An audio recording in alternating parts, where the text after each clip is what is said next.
याद रखिए, ये वफ़ तरमीमी कानून 2025 जो बनाया गया है, ये सिर्फ और सिर्फ आरएसएस की एक कोशिश है कि भारत के मुसलमानों से उनकी मस्जिदों को छीन लिया जाए, उनकी दरगाहों को छीन लिया जाए, उनके खानखाहों को छीन लिया जाए, ख़बरस्तानों को छीन लिया जाए, ईदगाह को ख़त्म कर दिया जाए, इमाम बाड़ों को ख़त्म किया जाए।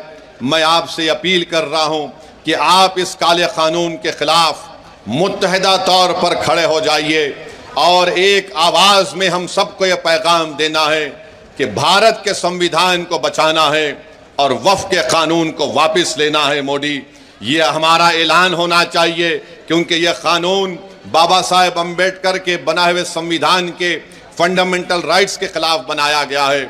मुझे अफसोस है इस बात का कि नीतीश कुमार, चिराग पासवान, कुशवाहा साहब, चंद्राबाबू नायडू, जयंत चौधरी, कुमारा स्वामी ने इस कानून की, इस काले कानून की तायीद की। हम पूछना चाहते हैं नीतीश कुमार से, चिराग पासवान से, कुशवाहा साहब से, मांझी साहब से, क्या बिहार प्रदेश में हमारे हिंदू भाइयों की मंदिरों का एक कानून नहीं है 1950 का, जो ये कहता है कि मंदिरों में वही लोग मेंबर बन सकते हैं जो हिंदू धर्म से उनका ताल्लुक है। जब आपके लिए कोई बात अच्छी है तो फिर मुसलमान धर्म के वक्फ बोर्ड में आप कैसे किसी गैर मुस्लिम को मेंबर बनाएंगे?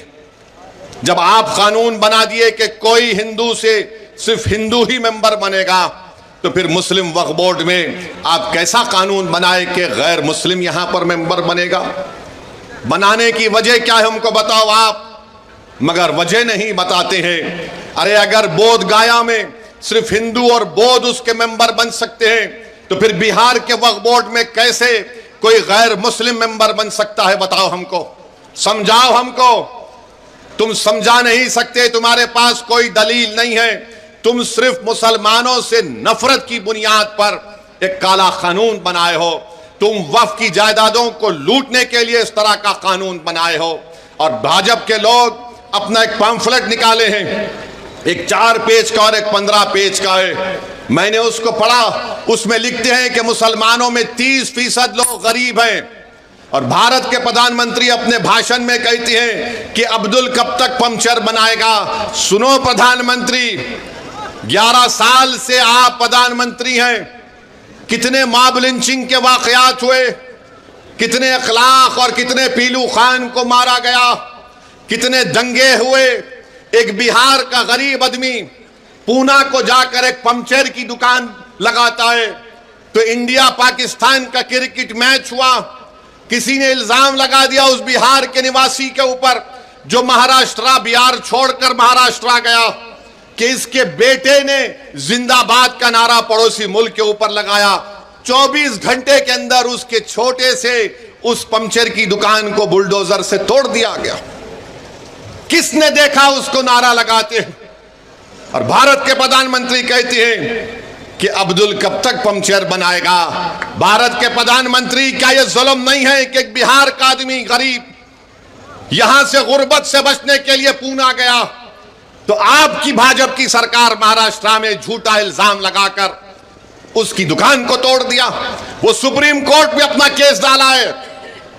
सुप्रीम कोर्ट ने कहा कि किसी के घर को नहीं तोड़ा जा सकता, 15 दिन का टाइम देना चाहिए उन लोगों को। मगर अब्दुल की पंक्चर की दुकान को बीजेपी की सरकार ने तोड़ दिया। और प्रधानमंत्री बोलते हैं अब्दुल कब तक पंक्चर बनाएगा। प्रधानमंत्री, अगर आप ये चाहते हैं कि भारत की सबसे बड़ी अक़लियत को इंसाफ मिले, तो आप अपने दिल में उनके ताल्लुक से हमदर्दी पैदा करो, मोहब्बत पैदा करो, नफरत को खत्म करो। देखो ये देश विकसित भारत बन जाएगा। आप 18 करोड़ मुसलमानों के ताल्लुक से अगर नफरत करेंगे, उन पर शक करेंगे, तो फिर देश विकसित भारत कैसे बनेगा? और फिर हम प्रधानमंत्री को पैगाम देना चाहते हैं कि आपने जो कानून बनाया, नरेंद्र मोदी की सरकार ने, नीतीश कुमार ने, चिराग पासवान ने, मांझी साहब ने, कुशवाहा साहब ने यह कानून बनाकर सिर्फ एक आदमी को फायदा हुआ, बहुत ज्यादा उसको फायदा हुआ। क्या फायदा हुआ? वो देश का सबसे दौलतमंद आदमी है जिसने एक मुस्लिम वक्फ की जायदाद के ऊपर जो यतीम खाना है, यतीम खाने को उसने गैर कानूनी तौर से खरीद लिया और उसके ऊपर उसने गरीब लोग बोलते, मीडिया बोलते कि 1000 करोड़ का अपना घर बनाया। तो सुनो प्रधानमंत्री, अब्दुल सुबह अपने घर से जरूर निकलता है, मगर अब्दुल जब अपने घर से निकलता है वो अल्लाह की जात पर तवक्कल करता है।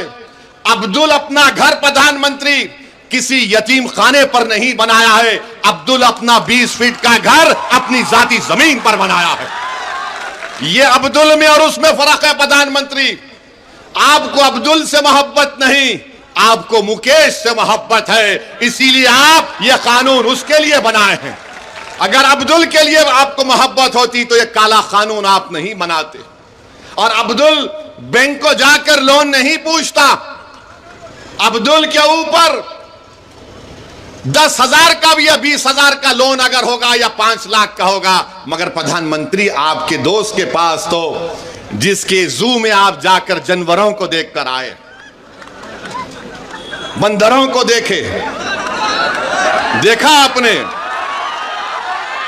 बंदर को प्रधानमंत्री देख रहे हैं, तोता उनके हाथ पे बैठा हुआ है। तो प्रधानमंत्री यही समझते हैं कि सब तोतों को हाथ पे बिठा लूंगा या किसी को बंदर बनाकर देखूंगा। प्रधानमंत्री ये चंपारण की सरजमीन है, एक राजपूत शेर के तौर पर बैठा हुआ है ढाका में। आप क्यों बनाए यह कानून? सेक्शन 2C किस लिए बनाया गया, बोलो हमको। हमारे हैदराबाद में कहावत है कि मामू की मिठाई की दुकान पर नाना की फातिया। तो प्रधानमंत्री ने हमारे बोरी मुसलमान भाइयों का नाम बताकर मुकेश भाई की फातिया पढ़ दी वहां पर। सेक्शन 2C बना, मुकेश भाई मौजा ही मौजा हो गए। आई एम हैप्पी बोल दिया प्रधानमंत्री। प्रधानमंत्री ये क्यों किया आपने? ये कानून ये बना दिया कि अगर जितने बिहार में आसार कदीमा के तहत मस्जिदें होंगी जो दर्जे वक्फ हैं बिहार वक्फ बोर्ड में, वो वक्फ की जायदाद नहीं रहेंगी, आसार कदीमा उसका मालिक होगा। जो जालिम लोग टीवी चैनल पर बैठकर आदिल हसन से असदुद्दीन ओवैसी को गाली देते हैं, प्यारे जितनी गाली देना है दो, कोई फर्क नहीं पड़ता। तुम्हारी गाली देने से मेरी इज्जत में फर्क नहीं आता, तुम्हारी गाली देने से मेरी शोहरत में कमी नहीं आती, तुम्हारी गाली देने से मेरी रात की नींद खराब नहीं होती। हां, अगर तुमको फायदा होता है क्योंकि तुम्हारे दिलो दिमाग में एक बीमारी है नफरत की, शायद ओवैसी को गाली देने से वक्तिया तुमको फायदा होता है तो दो, मगर ये तो बताओ इस कानून में किसको फायदा पहुंच रहा है? कुछ फायदा नहीं है मुसलमानों को।